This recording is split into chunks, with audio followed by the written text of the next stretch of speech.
You are listening to the People Centric Podcast, where we talk through the toughest challenges that people face at work and give practical advice to fixing those challenges. Thanks for joining our movement to create workplaces that are happier, healthier, aligned, and empowered by putting people at the center of all that we do.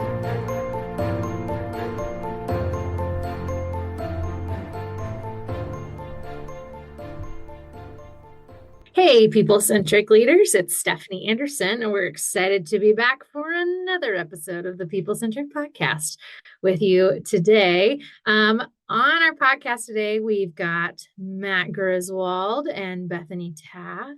Matt and Bethany, say hi. Hey. Hi. This Hi. one's Matt. This one's Matt. This one's Bethany. Good. Glad we cleared that up. But hey, we're jumping on today, and I brought this topic to our team because I've had several people in my life reach out to me about this lately. So if you're one of my friends listening to this might be a story about you, but don't worry, it's pretty nice. But I've had a couple of people in my life reach out to me lately asking how to give feedback to their boss. So to kind of give some context for where this is coming from, a couple different things. Had one friend come to me, and she's got a person on her team who is creating a lot of drama. She's stirring the pot among the team, is getting a lot of the boss's time and attention because she demands it. The rest of the team is feeling pretty neglected, and they can kind of recognize that this coworker is trending toward toxic, and it's making all of them feel like they don't want to be as engaged. And so she was upset about this and said, okay, I've got to talk to my boss. I want to be here. I love my job. I don't want to be disengaged, but how he's handling this situation and how this employee is being allowed to act is really hurting the team. It's hurting me. And then had another friend say, well, we've got this one person on our team that everybody knows they are an underperformer. They're a low performer. They suck at their job. They ask questions in meetings that just leave our jaws on the floor of you've been selling that product for 2 years and you didn't know the answer to that question. So how does the boss really realize that they're not great at their job? Should I go and talk to them? And then another friend saying, hey, my boss kind of has a tendency to jump in the middle of things in all of our work. And they've given me permission in the past to give them feedback when that happens. And I feel like I've done that and I've given that boundary, and now it's happening again and again and again. And so do I keep going to them and telling them hey, I need you to get out of my way? So just a couple, again, stories that have come my way recently of people feeling okay, I want to talk about this with my boss or my leader, but I'm not sure how. And I will say, just to kind of tee this up, I think everybody pretty much knows why they shouldn't just go and complain about it, but maybe we can start there. They kind of know what the wrong approach is, but not what the right approach is. And how do I actually give feedback up in the organization, especially if something doesn't feel like it's going well? So, Matt, Bethany, have you guys ever encountered this before? Absolutely. And I think the easiest thing to do is to just fire your boss. I think that's the easiest thing to do. Fire your boss. Oh, that'll And I think do it. yeah, that'll do it. That works every time. They'll resist at first, but you can wear them down. I mean, we hear this a lot, right? We hear this a lot from people who are like, man, if my boss would just, I can't believe they're not doing this. I can't believe they're not doing that. I think here's some foundational things that I've learned over the years. One, they're probably doing more than what you know, and you're probably not privy to all those conversations, nor should you be, right? There might be some other things maybe in the background that maybe there's somebody that needs to have a difficult conversation and everybody knows it, and you're pretty sure the boss isn't doing their job, but you're not going to know if they have the difficult conversation or where that is in that process. Maybe there's a process that you think needs improved. And depending on the size of your organization, you might not have any idea that there's a whole other department working on that thing. It might not even, if I come from corporate America, I come from large company, and even though they're the boss, they're the manager, like they answered to 15 other people that were ahead of them in line too, right? And so sometimes your bosses are doing the best they can. Okay. Having said that, we also lead another topic called difficult conversations, or we actually renamed that to the art of conflict. The art of conflict, because people struggle having difficult conversations. And it's an interesting concept, this idea of difficult conversations, because the entire time we're going through that PowerPoint, maybe 3/4 of the way through, we throw them a curveball, because I think everybody is thinking about the art of conflict, difficult conversations, as I'm the manager having a difficult conversation to my employee or with my employee. Typically, when you hear about difficult conversations, that's the dynamic, right? I'm the manager, I'm the boss, I'm higher, you're lower, I'm cool, you're not, however you want to say it, right? I'm here, you're there. This is me having the conversation with you. However, there's different dynamics involved whenever maybe the employee needs to have a difficult conversation with the boss, or maybe peer to peer at the same time. Nobody's the boss of anybody, but we need to have a difficult conversation. So just understanding the different dynamics involved, I think, is maybe lesson number one. The thing that I would say, and I'll turn it over to somebody else if they'd like to chime in on that thought there. But the thing that I would say, and that I challenge managers all the time with, is as a leader of people, as a manager of people, are you doing a good job of creating an environment where people feel comfortable to come bring you stuff? Right? To come bring you stuff. Because maybe you're listening to this podcast and you're going, absolutely not, right? I have the manager title. That's why I'm in the role, because I'm really smart. I have a lot of knowledge. I've been doing this a long time. There's a reason I'm the boss and you're not.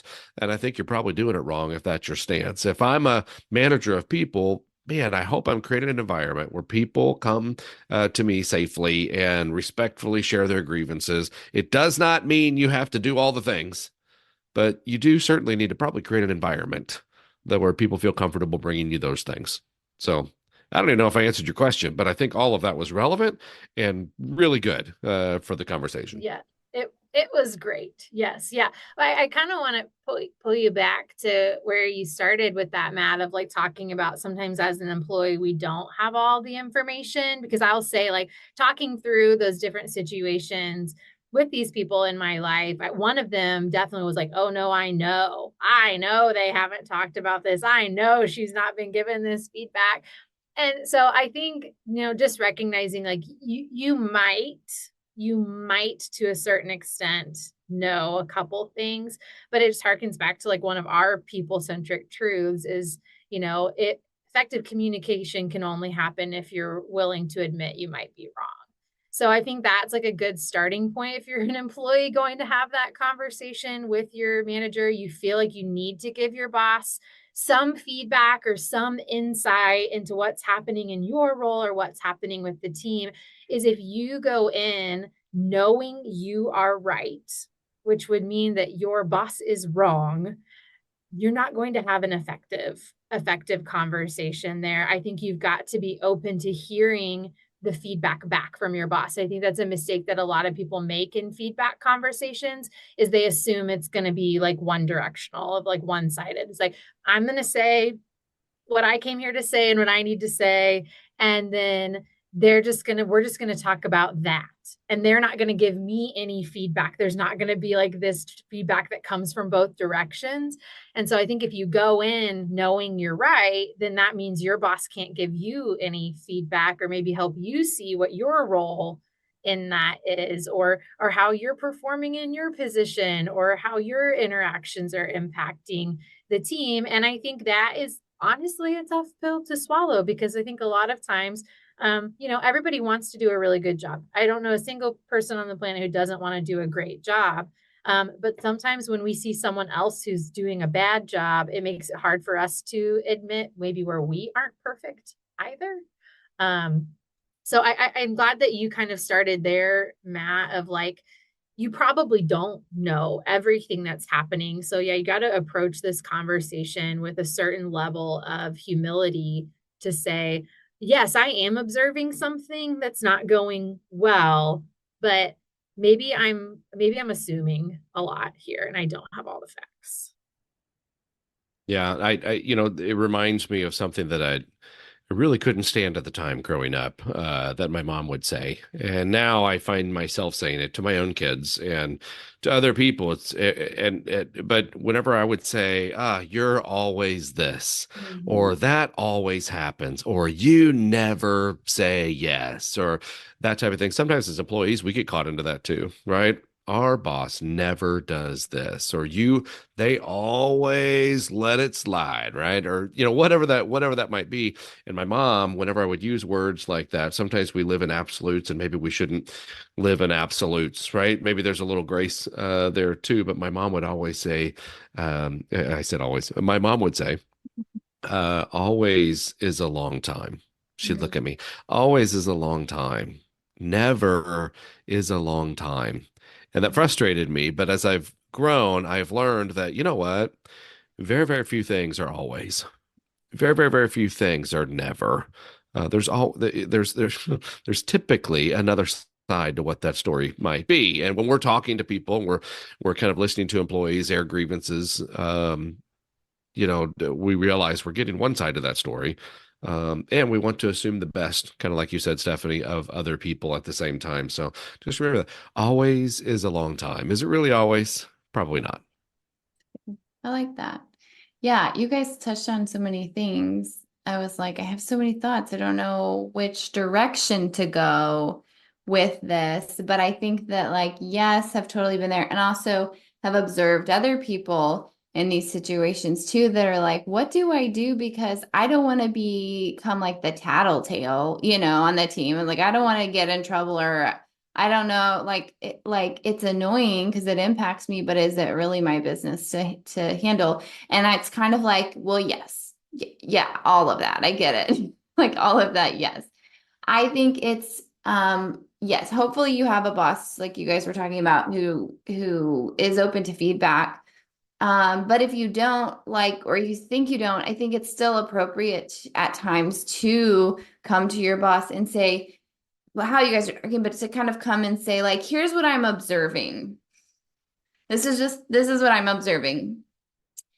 Can you help me understand what's going on in this situation? And maybe even I think in my perspective, or how I've even recommended to other people to have those conversations with their boss, to sort of say you probably already have this under control, and to kind of go back to the humility or not knowing everything, but giving your boss the benefit of the doubt and say, you are probably already on top of this. You've probably already had the conversations. You are the boss. Just reiterating that. Here's what I'm observing. I just want to bring this to you in case it's helpful. But I think it might also be good to say, I'm not going to bring this up again.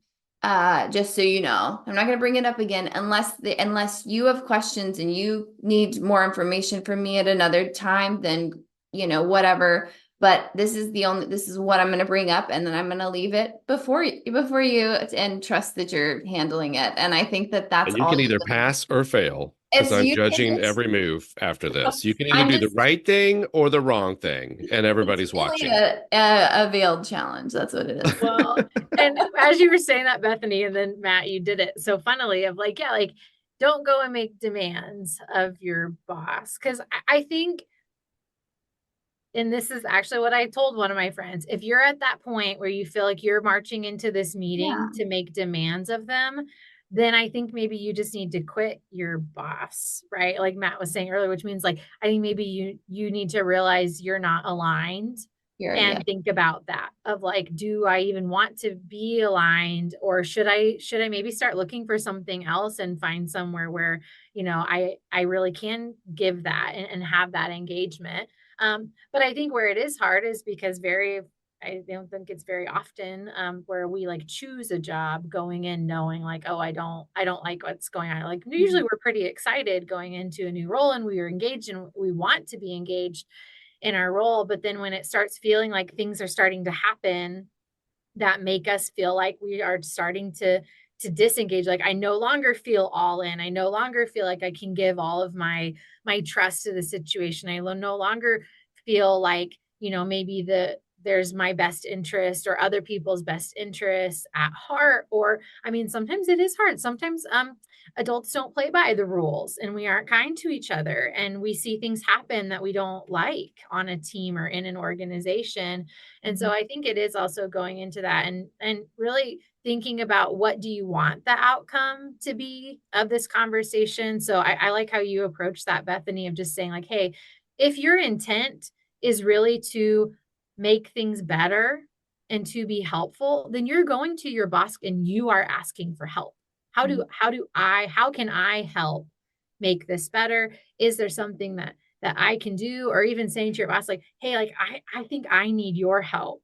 Like, if this is what we want the culture of our team to be, and this is where we're headed, like, I want to know, like, how can I make sure I'm staying aligned with you to have this culture on our team? But again, I think if you're going into it with demands for your boss, then I think you have to decide, like, are you willing to die on that hill or not? Because you may or may not get the answer that you want from them, depending on what the situation is. Yeah. Yeah. And I think that where I've seen it go south for people is whenever it's like, maybe they really did see something on their team that was like, this is not great. Like whether that's an employee or like, I don't think how this thing was handled. I don't like that.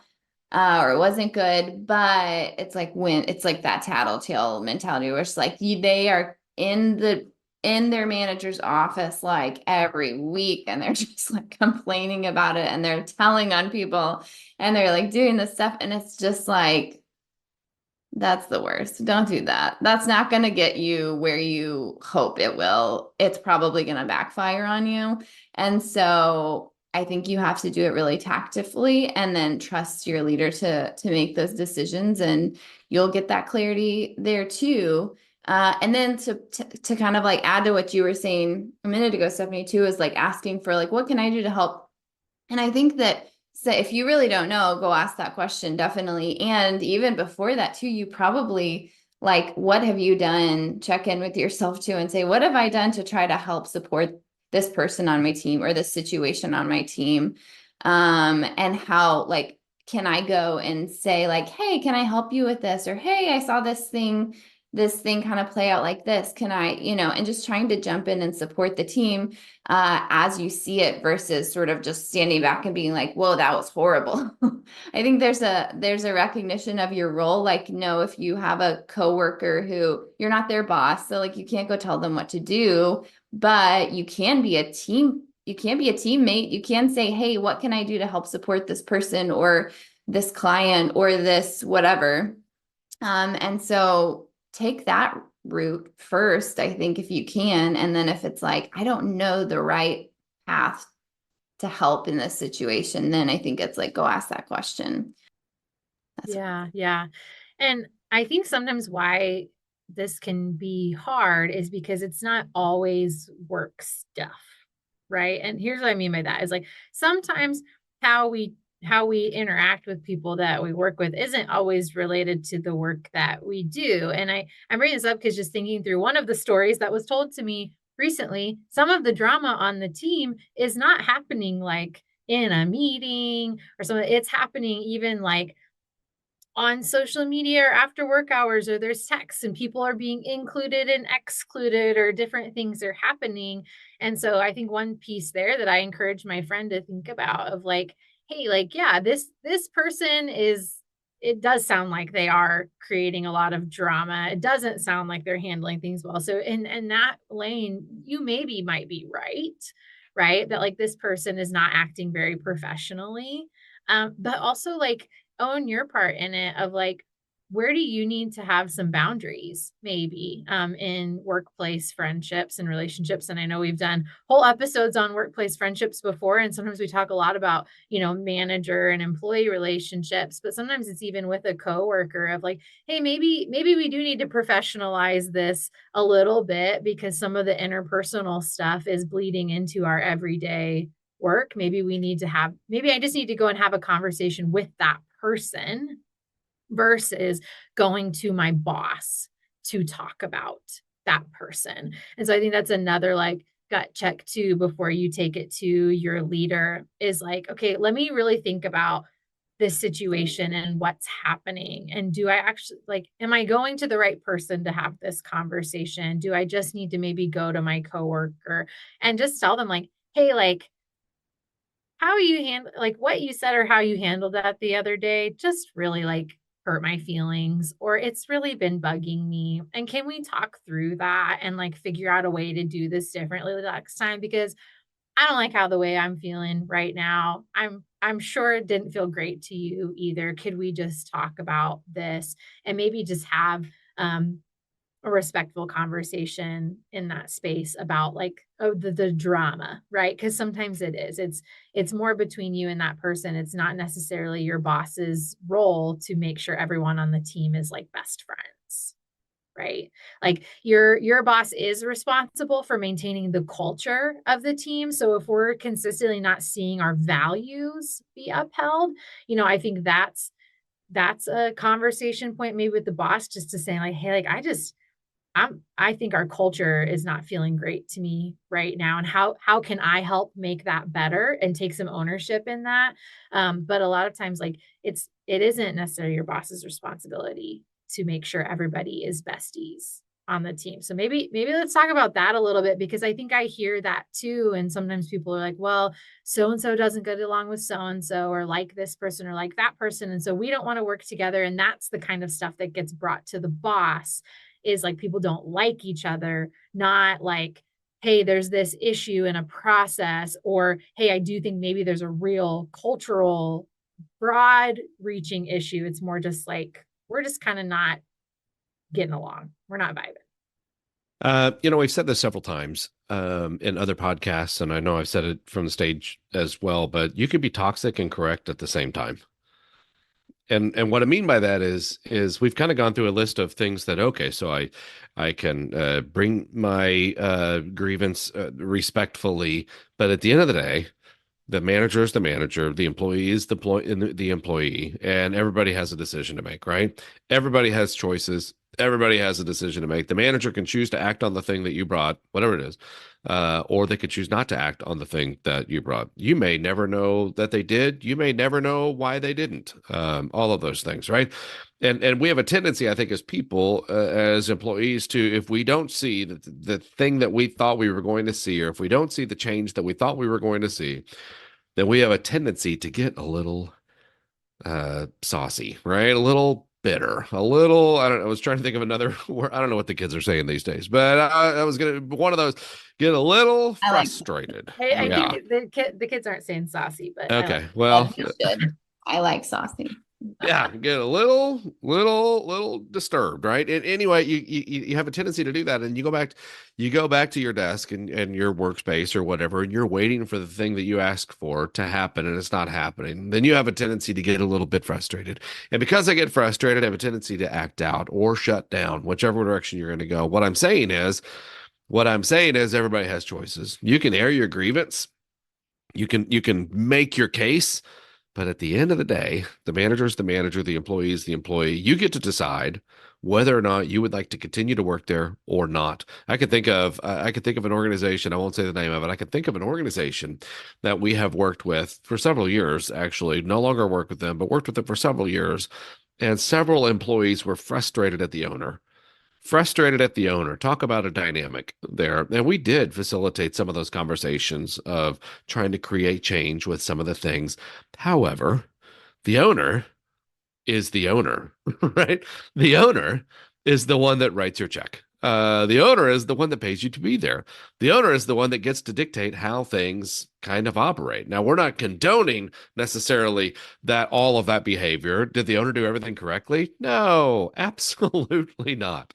However, the owner was the owner. And so, the conversation changed from, okay, let's figure out how to file these grievances. Let's figure out how to structure this in a respectful way. They changed from that to, listen, like, we kind of know what's what now.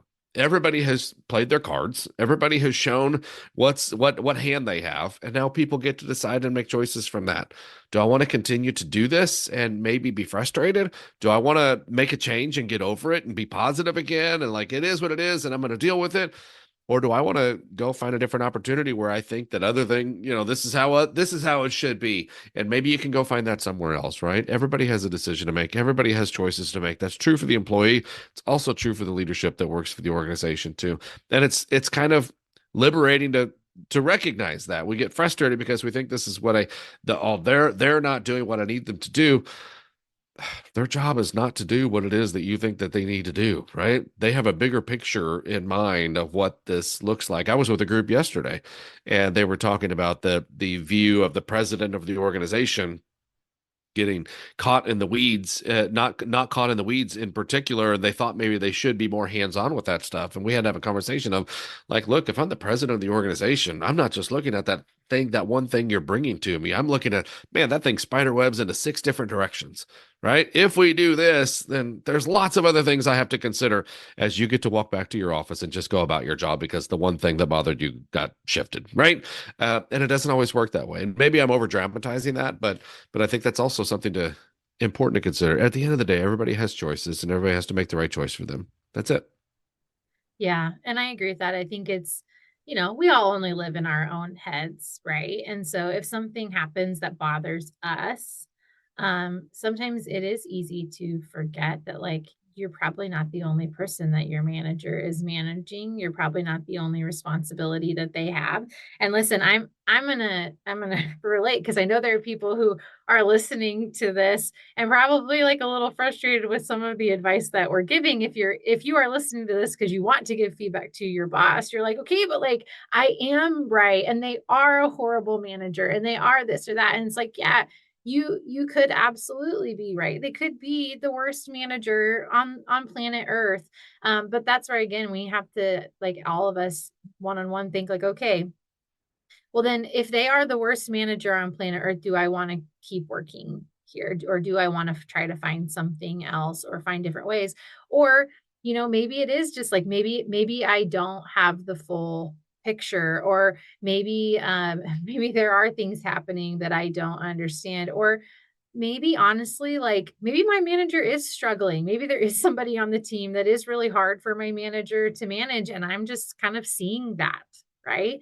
And that doesn't mean that everything is awful and they're the worst leader in the whole world, but maybe there is some like difficult situations. And I think sometimes it's just as acknowledging too that like sometimes things are hard, right? And sometimes we don't easily solve stuff because it's hard stuff to solve, or they're challenging or complex problems. We all are really complex people, and maybe the manager is trying to manage someone differently than us because of something that's going on with that person, or that person's specific needs that are different than ours. And so I think that's the other thing that we hear too is like, we'll hear employees be like, well, the manager shouldn't even be doing that. They should be treating everyone exactly the same.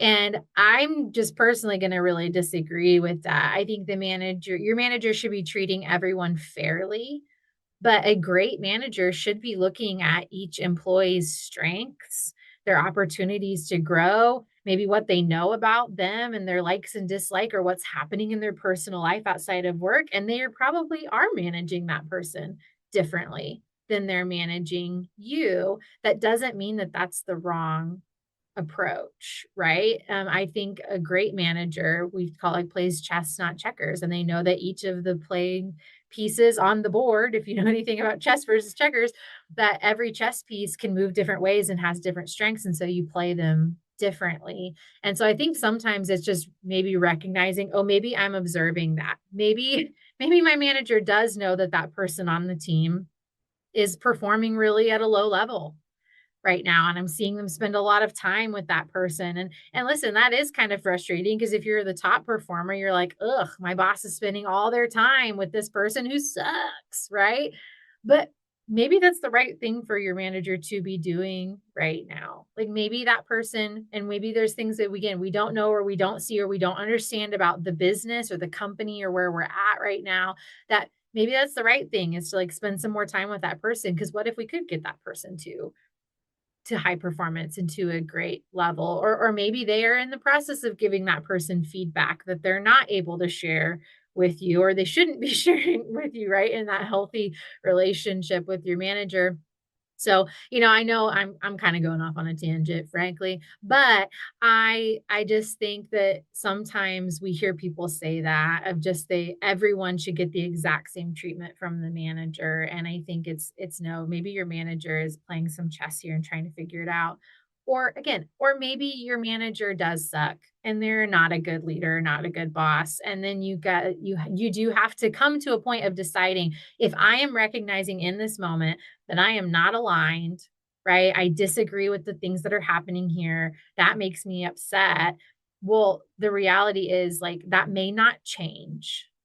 And so you kind of have to decide, like, can I figure out a way to work within this? Or do I maybe need to realize that I'm not a good fit here for where they're trying to go? And again, you could be right. But sometimes it's just acknowledging that and saying, like, oh yeah, maybe I need to start putting some feelers out for something else if this feels like it's happening all the time. Yeah, definitely.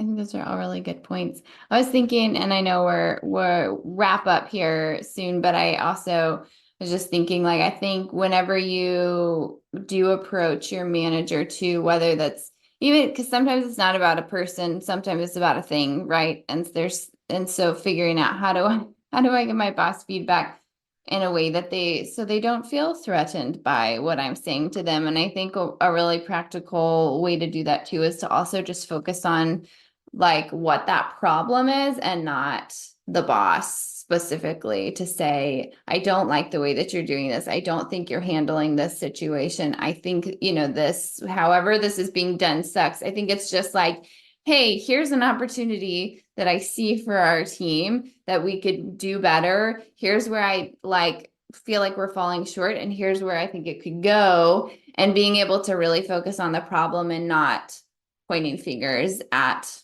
your boss. And I think that if you do that and just kind of pull the emotions out of it a little bit, or the finger pointing and the blame, then that's just another good tip that I've found to actually try to solve the problem that you're trying to solve too. So yeah, I'm so glad you said that, Bethany, because it's the difference between culture of blame and culture of accountability that we'll talk a lot about with our clients. Of, blame focuses on the person, accountability focuses on the problem, right? And so, yeah, I think approaching it with, like, hey, this is what's happening. How do we fix it? How do we make it better? Instead of coming in and just blaming everything on one person. And that person could be somebody on your team, or it could be your boss or manager or a boss above them. There's not a lot we can do when there's blame, right? Except for just get rid of people. And so if people are the problem, then the only way to solve it is to get rid of everybody else. But that's not a solution, right? So we have to focus on what actually the problem is, because that's true accountability. And then we can actually make it better. We can work better together, and we can understand where there's strengths and weaknesses on our team. mm-hmm. So. Yeah, definitely. Well, I hope if you're listening to this today and you're an employee and you've been thinking about, maybe how do I bring this up to my boss, that this has been helpful. But if there's something that we missed or didn't tap on, reach out to us. We'd be happy to talk with you about that. Or if you are listening to this and you are the boss or a manager, I hope this maybe gave you some insight maybe into how you can also help your employees be successful in these conversations of when they bring something to you. Maybe questions you can ask to try to get to the root of why they're concerned, maybe why they're bringing this up to you. Would just encourage you to be curious when an employee brings this, because I know, like, it can be annoying sometimes, and it feels like you become the principal's office. So how do you redirect people and get them back focused, have healthy accountability on your team? But that's also something we'd be happy to talk with you about if you want to reach out. But thanks, Matt and Bethany, for your insights on this topic and talking through it. Any closing thoughts for today? No, glad to be here. No, yeah, I think I said everything I was going to say about the topic. It was pretty good. Good. Well, all the info for how to get a hold of us is in our outro. And I know we say this a lot, but we do really love to hear from you guys. And if you have a topic that you'd like for us to discuss or tackle, please send it our way. But until next time, we'll see you soon. Thank you for listening to the People Centric Podcast. We are so grateful for you joining us every week. If you like this content, please like and subscribe. Also, feel free to share on your social media with everyone that you know. It really does help us. If you would like to contact us, I have put our information in the show notes. Please reach out anytime. We love hearing from you. We will be back next week with a new topic. Until then, be well and lead well.